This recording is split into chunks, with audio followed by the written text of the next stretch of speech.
future, talk radio will actually educate, inspire, and make you think. The future is now. Topics and music that affect your life from Universal Broadcasting Network. Tune in at ubnradio.com. She's passionate about telling stories of amazing women who are rocking the world and empowering women to live, love, and thrive. Here's your host, Catherine Gray. Thank you, and welcome to Live, Love, Thrive Women's Empowerment Hour, brought to you by 360karma.com. Today we have two incredible ladies. We're going to be talking with Annette Shapiro, who is the top fundraiser for nonprofits in Los Angeles. And later in the show, we're going to have on the beautiful and talented celebrity photographer, Brooke Mason. But first up, please give a warm welcome to the incredible Annette Shapiro. Hi, Annette. Hi, how are you? You always inspire me and a lot of people, because you're one of the most dynamic women that I've met in Los Angeles, in that you have been fundraising and moving and shaking and making things happen for the better in Los Angeles for many decades. You are now 85, which 86. Oh my God! Every time I interview you, it's a lot of time's passed, right? You are featured in my web series called Live, Love, Thrive on YouTube. You are featured in our Live, Love, Thrive book that's on our Live, Love, Thrive shop. .com. And you were just featured a panelist at my conference called Live, Love, Thrive. So you've been a very integral part of our platform about empowering women, and I just think you're an icon in that arena, and inspire so many other women. You know, fundraising, which is what you are so good at, is such a gift.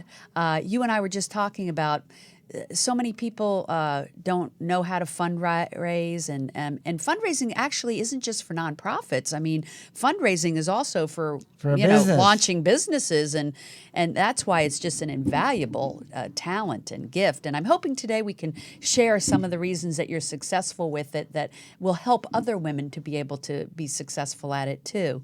But first, I want to talk about your background and why you're such a philanthropic person. So I think it starts with your ancestry. I know your grandfather traveled here from Russia, right? From Russia. Yeah. And you were telling me a kind of cute story about how he actually ended up here. Well, I think when the Jews started to come to the Los Angeles area, they wanted to know where were the Jewish people going to settle. Right. So it was Boyle Heights. But how he came here, you said he came here because he left Russia in the middle of the night because his girlfriend and her whole family had left their business and went to Philadelphia. And so he followed her and ended up marrying her, and that was my grandmother. Right. And you said she left in the middle of the night, and he followed her, and I said, did she want him to follow her? Well, I never asked that. Hopefully she did. I guess she did. Hopefully. She married him. Married him and had 4 children, so I guess it's okay. Yeah. And they moved to Los Angeles and found out where the Jewish people ended up in Los Angeles, and it was Boyle Heights. And then he became a matriarch of our family and of the community, and he started many agencies in the community. One of the things is the Jewish Burial Society and Jewish Free Loan, and it was before we had a Jewish Federation, way before that. So he was really one of the leaders, the groundbreakers in building up Boyle Heights as a Jewish community, and created these entities that helped sustain it and grow it and make it strong and vibrant, right? And he did, Yeah. and when Clinton was president, Hillary started an organization to find historical landmarks throughout the United States. And one was the Breed Boyle Street Heights. Shul, which is the shul my grandfather was very active in. And it is now a historical landmark. And they hope to repair it and have it as a museum and activity center for the community, which is mostly Latin American community, Mexican community. And they're going to have an exhibit because it was a Japanese lived there, the Mexican community lived there, and the Jewish community. So they'll have an exhibit of the history of that community. Today, it's becoming an art community. It's a lot of artists are moving there and building their career as artists there. And a lot of people don't know, but Boyle Heights is in like downtown Los Angeles. Yeah, past about not far from mainstream downtown Los Angeles. So it's really a new bustling community again. That's right. Yeah. That's right. And so you said the one of the things he established was the free loan entity that exists today, right? And so you were telling me they even do loans for things like in vitro, so to help families have babies and That's right. That's right. I mean, help them in their business and in their lives totally for people that need the help and get a Jewish free loan. But from that, the Federation has grown to be very, very successful. And now the Federation was an offshoot of that or just a separate entity? Oh, an offshoot. Picking it up, picking that up and building all the different agencies in the community. And now it is very strong in reaching out to the young people in our community that have not had the opportunity to know what's going on in the Los Angeles community and getting them involved. And they're doing a really good job. And, I just had a fertility doctor on the show a couple weeks ago from CMD Fertility, Dr. Catherine Dugarte, and who's Jewish from Romania.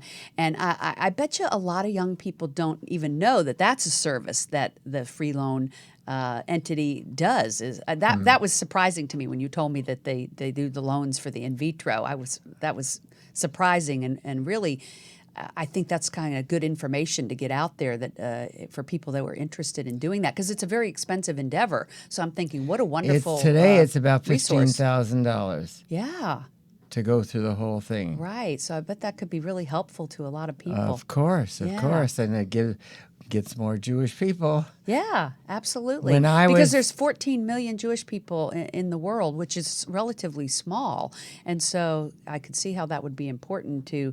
I understand why it's important for the culture to embrace your past and perpetuate it with the children because it is a small community in essence. It might be large here in Los Angeles, but the world at large, it's something you really need to preserve and grow. That's right. Yeah. That's right. Yeah. And I know you've been very instrumental in that. You have like 3 areas I know that you really put your efforts into. And when we've talked about it, I know one of them is that you want to increase women's philanthropy, which is very empowering to women to be able to give back. And I know you were a real trailblazer in that arena in that you created this program called Women, Power, and Money.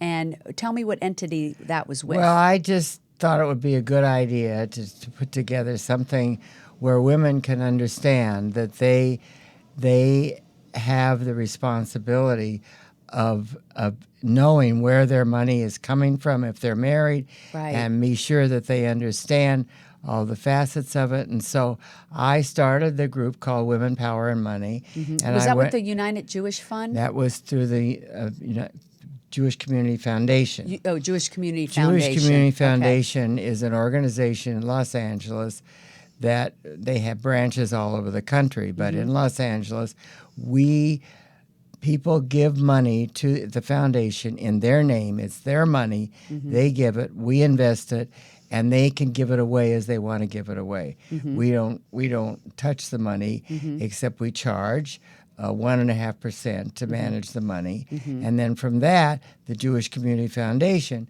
gives also money away. And so we are now almost $1 billion of other people's money in our Jewish Community Foundation. That strictly goes to helping good causes. Strictly goes to help all the causes that all the people that have their investments in our foundation choose to give to. That's awesome. That's awesome. That's what 360 Karma Women is all about. It's about giving back and paying it forward, and that's really what makes life so fulfilling and joyful is to give back. And so, well, when I had the meetings, I had attorneys, I had investment counselors, all kinds of people that would talk about how you find out and how you do invest your money and the best way to do it. Right. And some of the men weren't too happy with me, but that's okay. Yeah. As long as your And husband was. I know he was supportive. he was Leonard. always supportive, Yeah. always supportive. Yeah, of it's me. good to have a supportive partner Very important. cheering you on.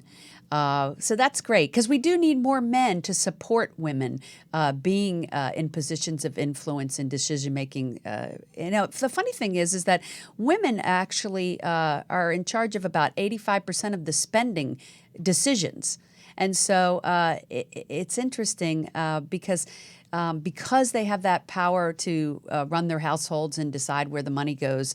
It is important that they keep philanthropy on their radar because they are usually the ones deciding where the money goes to. That's right.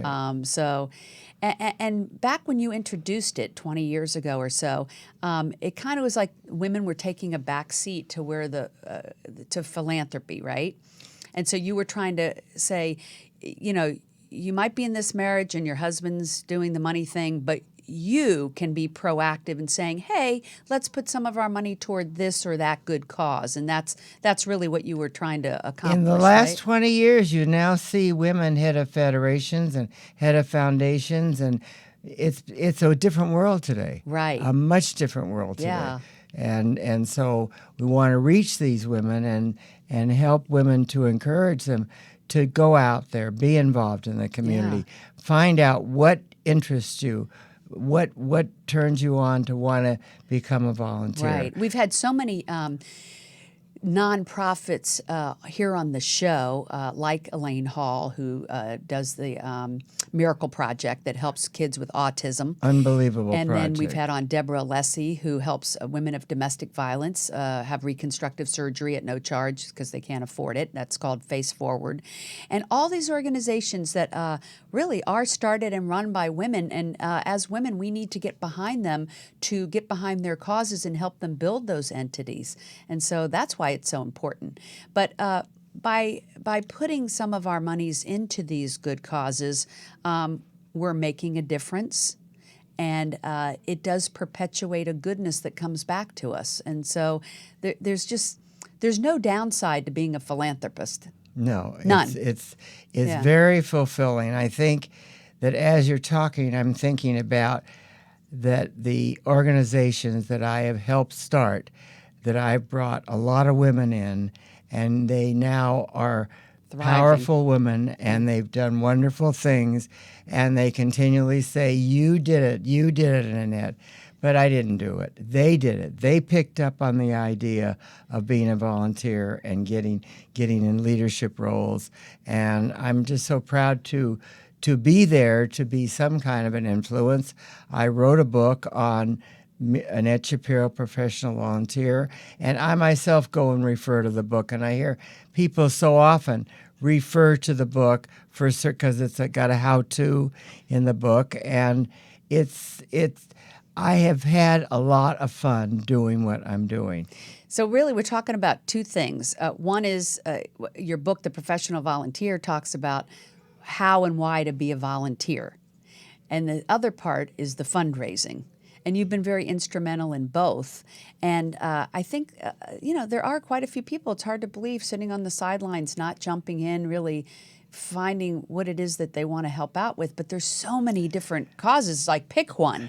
It's unbelievable, especially the end of the year. Yes. I mean, I am getting so much mail for causes, Yeah. and Because of tax everything write-offs. is good. Yeah. Everything is good. Everything is they're doing wonderful things. But we have to pick and choose what is important to Right, us. right. And along the line, for me, it was the Federation was important to me, Jewish Federation. And then our son became a diabetic when he was 16. And I realized at that point I must go to the American Diabetes Association. And I became very, very involved in the American Diabetes Association and ended up on a national committee in Washington. And then I know you also were instrumental in helping develop a diabetic research segment at City of Hope, which well, yes, because the director that came to work for the City of Hope came from Joslin Clinic, which is a diabetic hospital in Boston. And the three couples sat down with him and said, you know diabetes. There's no diabetes at the City of Hope. Could you possibly bring some of your people and let's get diabetes on the map at the City of Hope? And today plays a very important part in diabetes because they monitor islet cell transplant for diabetic patients. And there are people that have had islet cell transplant at the insulin-producing islets.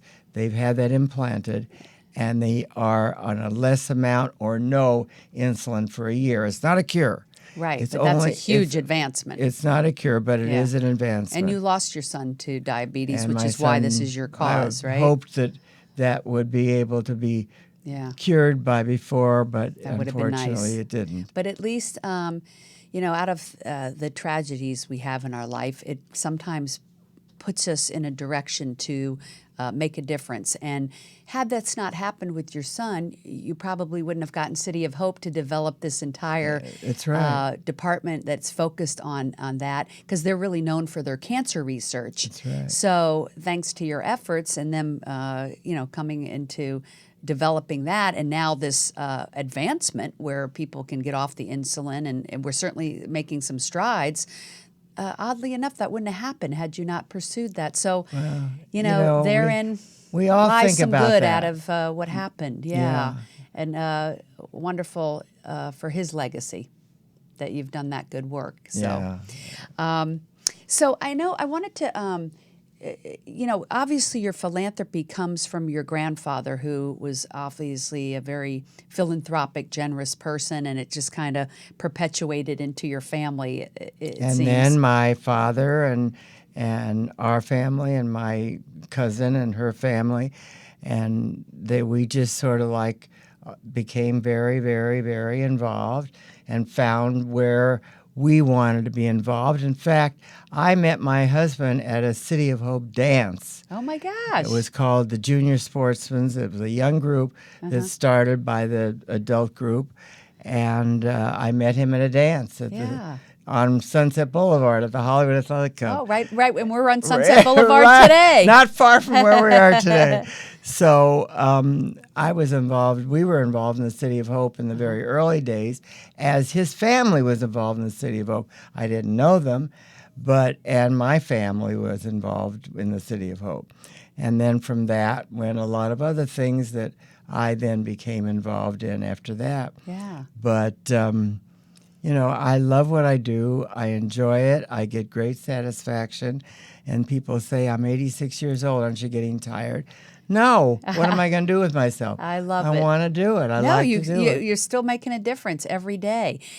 So I know your focuses have been the Jewish community and the diabetes and helping women become philanthropists. So really, I know you always say, pick something that really makes your heart sing or speaks to you in some way. And that's what you've done, and that's good advice. The other thing is that I was going to say, it would be helpful to tell people how you do your fundraising, because I think that's something that really escapes people. Like, some of the most wonderful people are starting nonprofits, but they were like, where do I begin? How do I fundraise? And I know you have a few things you wanted to share about that. Well, I think that fundraising is an art, that you just don't sit down with somebody and quickly ask them for money. Right. You build a relationship. You find out what interests them, and then you begin to work on it. And I can tell you of a very successful experience that I had, that there is a woman in the community that is very, very generous, and I'm involved in an organization called Bet Teshuvah. It is the only Jewish organization in the world that is the 12-step program in the study of Torah. And we also are non-sectarian. We take non-Jews as well. And anybody that walks up our steps, anybody that want help, we will help them. We don't turn anybody away. But in the meantime, this woman was very active in the community, giving a lot of money. And I said, why don't you come and see what we're doing at Bet Teshuva? She says, I would love to come. And so she came, and we met with her, and we told her all about what we're doing. But before she came, I knew I was going to solicit her, and she knew I was going to solicit her. And I sent her all the information, but I didn't send her anything for a large amount, a really large amount. And so when we were sitting there talking, and she's, what's your desire? What do you want to do? Well, I said to myself, Annette, are you going to tell her, really? Go tell her. Do it. What can she do? That's the other thing you got to remember. Don't be afraid to ask. Don't be afraid to ask. Right. Don't be afraid. So I said, okay, do it. So I asked her for help us buy the building next door to us. And she said, I think my husband would have liked to do something like that. And the building was $3 million. And she says, I'll give you $3 million to buy the building next door. That's great. I love that story. And That's so awesome. we were all very, very my excited, gosh, very yeah. excited. But that began a whole chain of a campaign, and where we raised $10 million to gosh. take that building, remodel it, make it a multipurpose synagogue and multipurpose building, and connected it to our present facility, which was right next door. And it's changed the whole program of what we do. And we help people in recovery from drugs, alcohol, eating disorder, sex, any kind. Gambling is very, very big. Any kind of addiction. That's and wonderful. They could be there from 6 months to a year. Wow. And so some can afford to pay, most cannot afford to pay. Right. So we fundraise, and I really, I don't know. One other thing you mentioned to me earlier was just when you're fundraising, just be authentic. And I think with being authentic is that people are afraid to ask people for money, but they don't realize that people, especially if they have a substantial amount of money, they want to put money into good causes. And so if you really are doing something that really makes a difference, like this recovery center that really does help people with all these addictions that otherwise couldn't afford it, That's right. then they want to put their money toward good things. And so that's why they shouldn't be afraid to ask for it.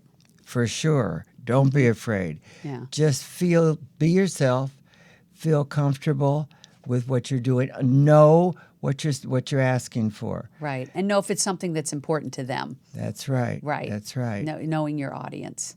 Yeah. Knowing your audience. And what they care about. Yeah, one person might care about addiction, another might care about domestic abuse or trafficking diabetes or autism, but knowing what matters to them. What matters to them. Yeah. That's right. And there's so many people in the world. Each person has different passions and things that are important to them for different reasons. They may have had an autistic child, or they might have had a son like you that has diabetes, or they might, have a specific religious, cause. So that makes perfect sense to know who you're talking to. Part of this whole effort is meeting wonderful people. Yeah. You meet wonderful, like meeting you. Thank you. Meeting Back at wonderful people. I'm really happy to be part of your program. I think it's so important for women to feel good about themselves and do something in life that's worthwhile other than shopping and all that kind of stuff. That's fun too. But there's something very special when we see somebody recover from it. They're always in recovery. Right. But when they start a life And they start and flourishing. they succeed, Yeah. and they start flourishing, and they go back to their child and their wife, and their parents are now talking to them. Yeah. And now they can give back to the community. So. And they do. Yeah. And they do. And they do. And it's wonderful. Well, Annette, keep doing the amazing work you're doing. You're an inspiration to us all, and thank you for sharing the information you did. I hope it helps our listeners to do their fundraising for their nonprofit or their business. It was great advice, and come back and see us. Oh, thank you very, very much, really. And next up, we're going to have Brooke Mason, so stay tuned. The Live, Love, Thrive radio show is produced by 360karma.com. Are you a 360 Karma woman? If so, spread the word. Be sure to follow us on social media at 360 Karma Women on Facebook, Twitter, and Instagram. Please like us and share us with family and friends. This is the year of the woman, and we are stronger together. The Live, Love, Thrive program is brought to you in part by Honda of downtown Los Angeles, supporting the equality and empowerment of women.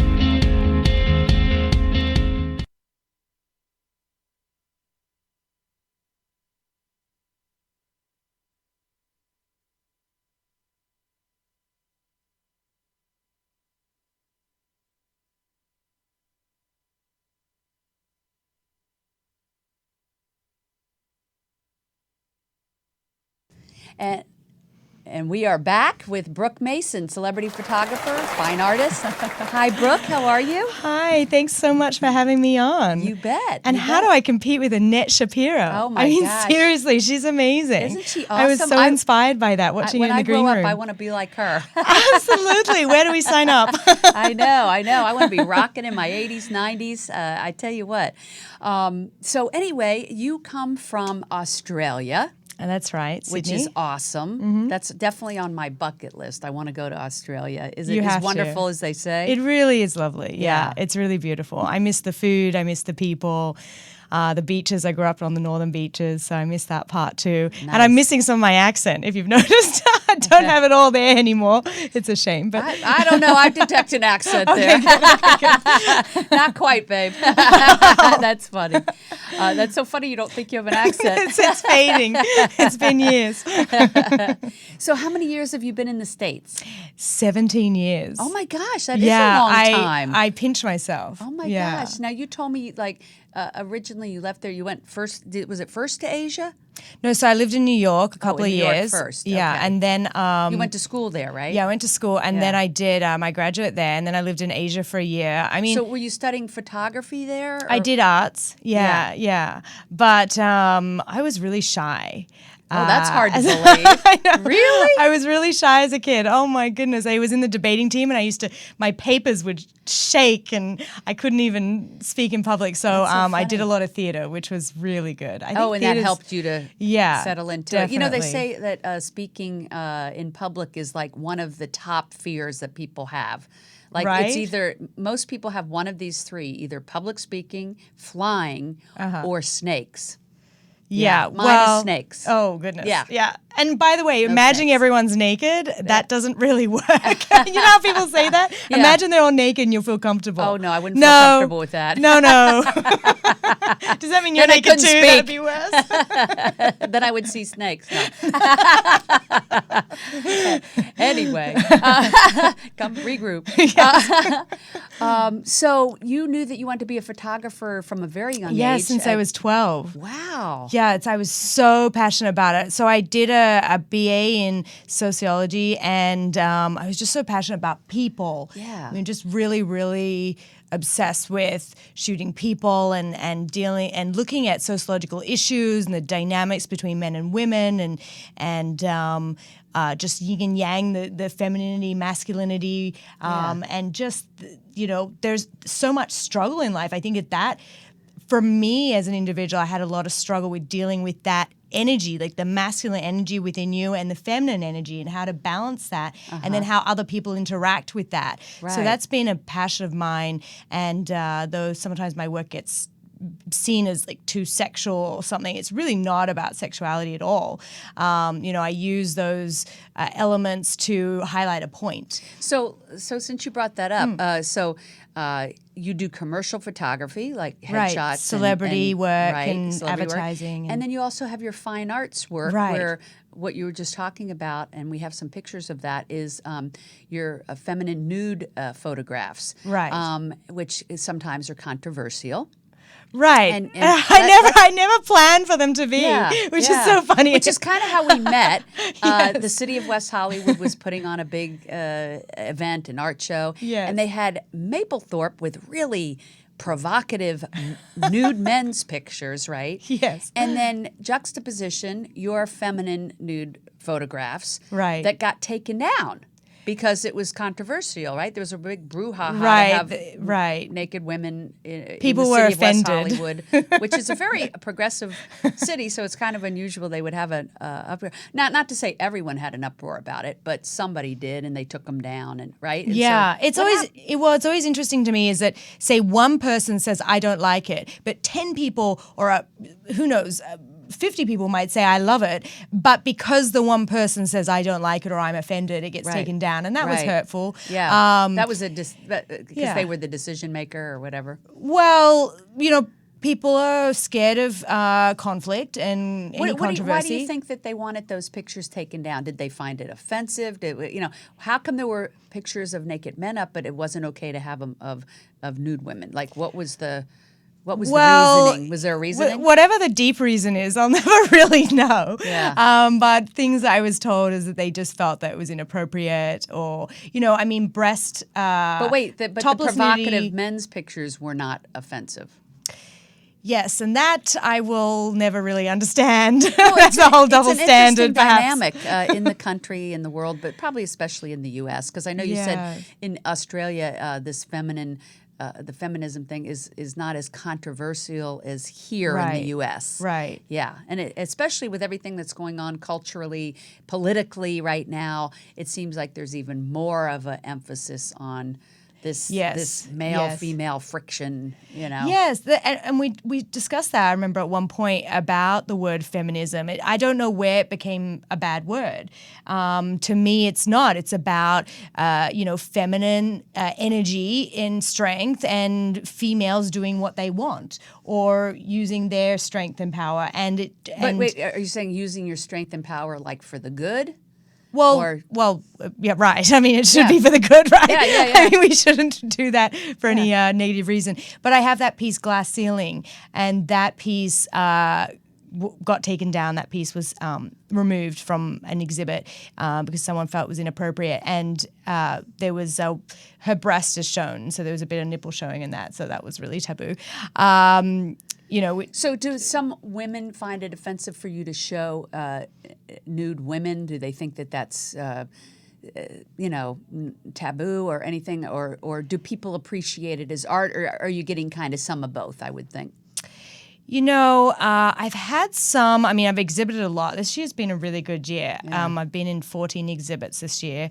It's been a busy one. And so I have had different reactions from different people. And unfortunately, I have had reactions from women. And I had another female artist ask me, how do I feel about objectifying women?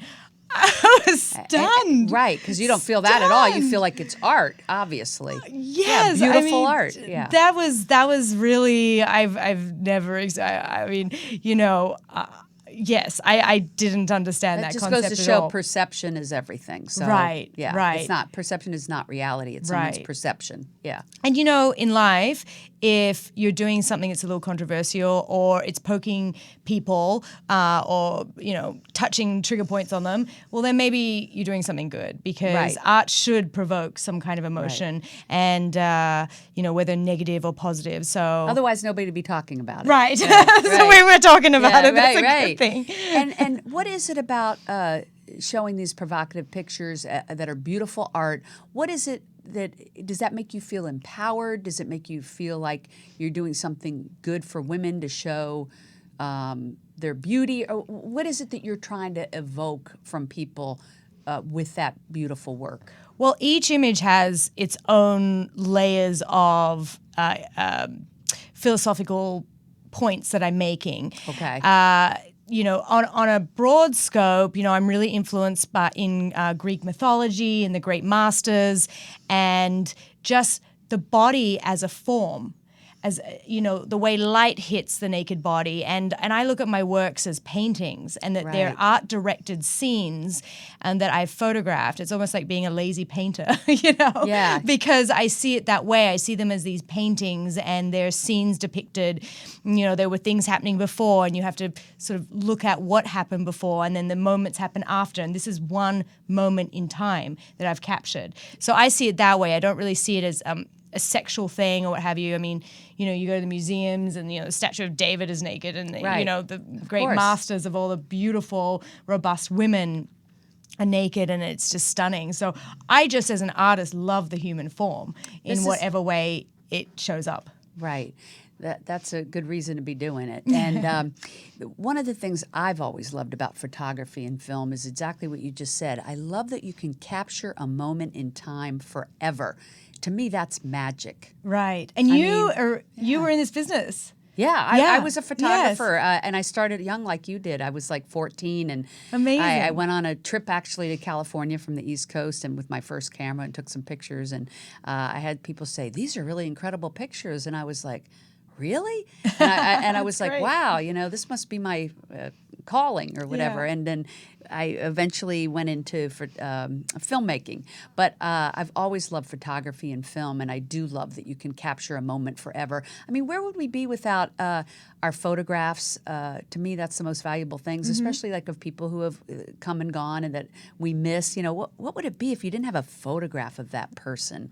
Or when we look at photographs of memories, think about how they pop up on Facebook, and you're like, oh my God, that was 3 years ago. It popped up Right. in Facebook memory. Yes, and yes. that picture takes you back to that moment in time where you're like, oh my God, I remember the joy of that moment or that celebration, or and so without photography, life would be so unusual, And I think photography and film help educate people Right. and help people look at things differently. And so it's a very powerful medium. Which is a good point, because if I do see my works as paintings, but they're not. They're photography. And so I believe that if they were paintings, that I wouldn't have had probably the controversial reaction that I had Interesting, yeah. through West Hollywood and getting censored and all these kinds of things, because a painting is a little removed, and Right. a photograph, that's what I love about photography, is that we're really connected to it. You're connected to that piece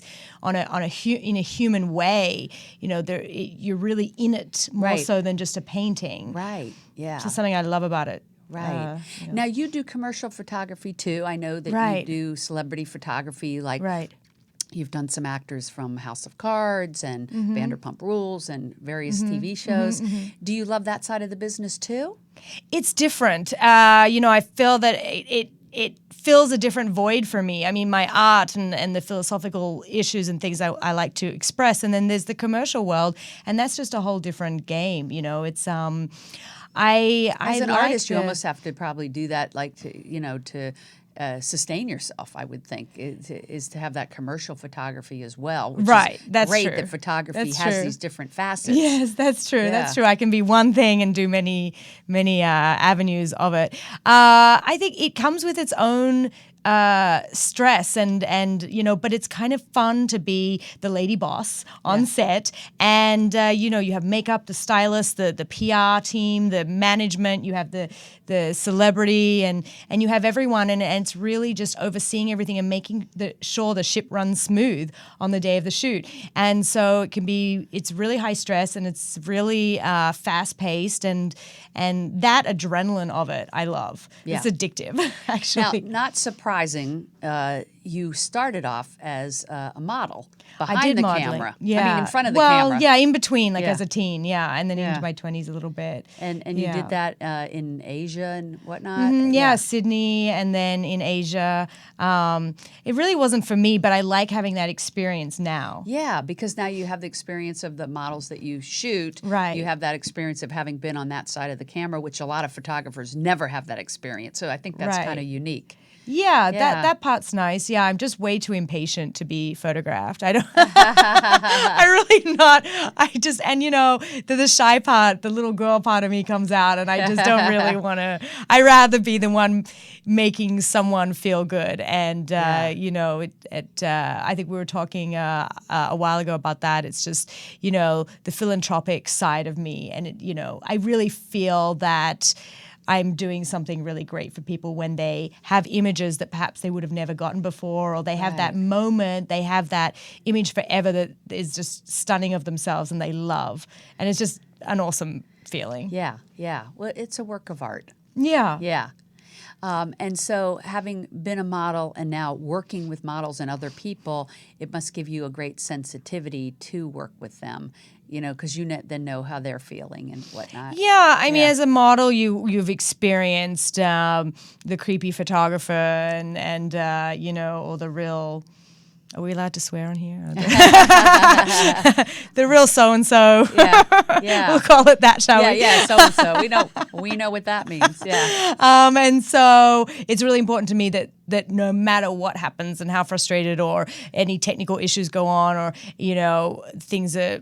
Nothing always goes smoothly. I mean, well, you hope it does, but not always. And just not letting the talent see it. Right. And so keeping them calm and cool and collective. Yeah, it's a little bit like psychology and making sure they feel really good at all times and that they don't know anything else that's going on.